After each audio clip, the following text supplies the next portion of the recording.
Mijn naam is John Jansen en mijn beroep is schaapsherder.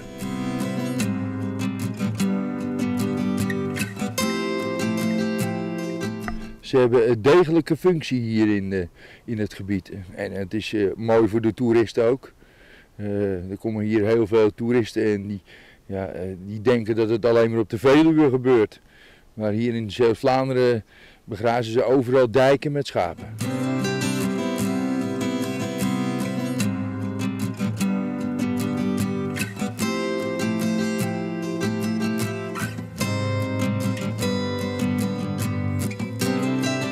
Is er een speciale reden waarom ze schapen op dijken laten grazen? Ja, omdat de dijken te steil zijn om met machines te onderhouden. En als je dat met machines zou onderhouden, dan wordt de grond te luchtig. En dan zouden die dijken stuk gaan. Dus die schapen die grazen ze kaal en die stampen ze gelijk aan. Dat de structuur van het gras goed blijft, goed in de dijken blijft. En hoeveel schapen hebt u? Ik loop dagelijks met 500 schapen.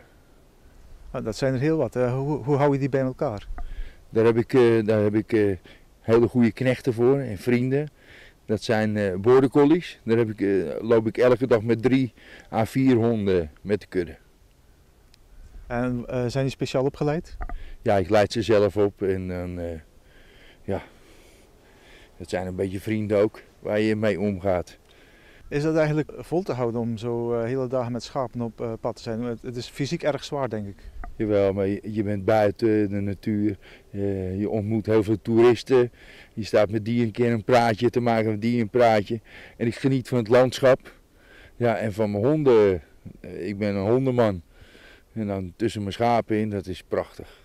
Ik kan niet anders zeggen dat het prachtig is. Vooral hier in de omgeving van Sluis en zo. Als je de wolken bekijkt, nou, dat is onwijs mooi.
Wat vonden jullie van de demonstratie? Heel leuk. En mooi om te zien.